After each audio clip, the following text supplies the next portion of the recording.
Major. I'm on site.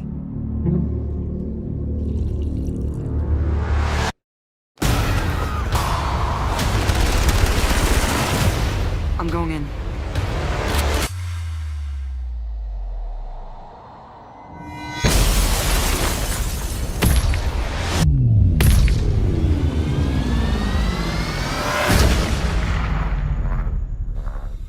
You are the first of your kind, but you're not invulnerable. Maybe next time you can design me better. Everyone around me, they feel connected to something. Connected to something I'm not. What are you?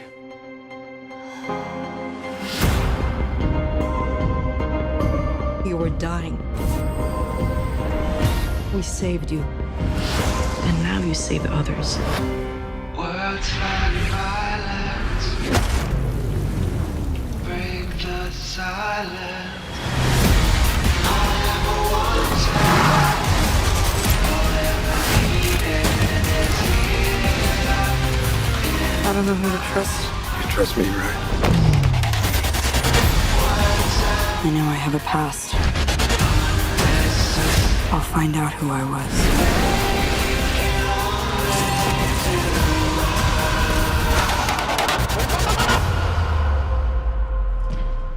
Everything they told you was a lie. Who are you? They did not save your life. They stole it.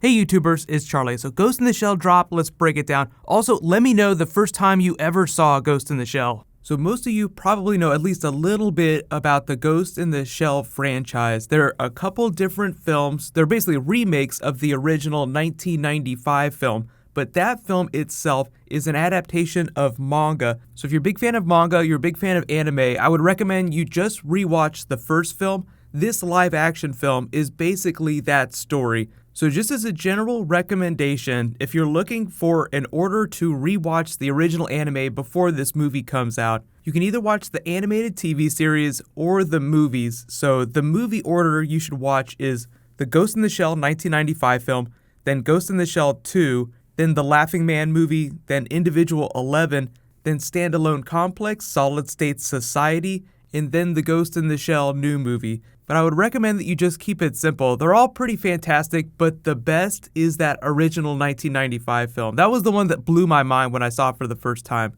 But the watch order for the TV series is Standalone Complex, Second Gig, and then Arise. So there's plenty of Ghost in the Shell out there, but some of it is a remake of previous Ghost in the Shell. So that's why you should always start with the 1995 film, or at least start with the manga if you really want to read the manga. But the trailer pretty much explains the broad strokes. It's basically this Westworld type story where you have the idea of evolving artificial intelligence and how scary that can be. But you see that she has this real brain, but the fact that she has so many cybernetic parts leaves her very open to cyber attacks. So like a lot of 80s, 90s computer technology based stories, there's a lot of hacking that's going on in the movie, but you can kind of see how like the different characters have various levels of electronic prosthesis. That's basically a big thing in the film. So like people have a lot of robotic parts. Some people are fully robots, some are mostly robot, which is basically like the major character. She, with the exception of her brain, is like fully cybernetic.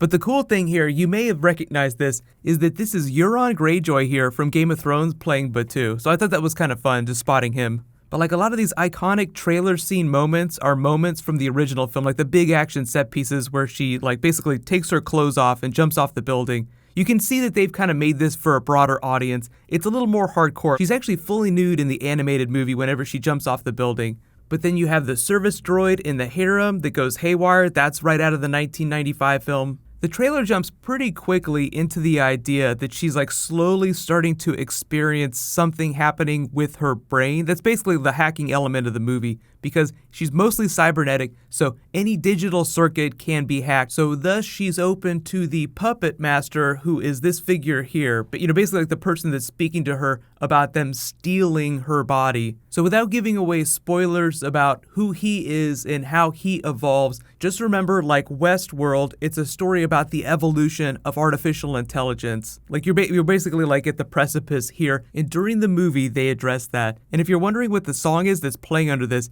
it's a version of Depeche Mode, Enjoy the Silence, which like when you listen to the lyrics does kind of play into the theme of her kind of joining this giant digital consciousness. So if you're wondering why they used it, the song was also kind of written during the period when the manga was coming out, like late 80s, early 90s, so it seems pretty appropriate that they would attach it to a Ghost in the Shell movie. But let me know what you guys think. I know a lot of people will be focusing on Scarlett Johansson as the major character because she basically carries the film, but there are a lot of other big characters, like the Puppet Master and Batu. I'm really interested to see Euron Greyjoy in this film. He's a really big character in the original story. So just to reiterate, if you really want to watch some Ghost in the Shell, I'd recommend you just start with the 1995 film. But let me know what's your favorite Ghost in the Shell. I haven't read the manga in a long time, but I usually do rewatch the film at least once a year, just because it's so awesome. But I just remember encountering this film around the same time I saw Akira for the first time, just because they kind of come from the same aesthetic. And usually, like if you have a friend that introduces you to anime and they give you Akira, they also give you Ghost in the Shell, just because they kind of go hand in hand before you go for the more obscure stuff.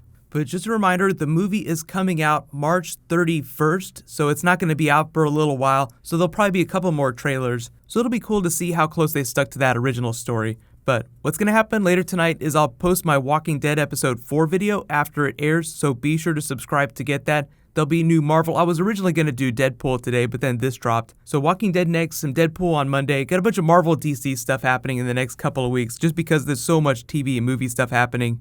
While you guys wait for that to post, you can click here for my latest Game of Thrones Season 7 video, and you can click here for that Dave Chappelle Walking Dead skit.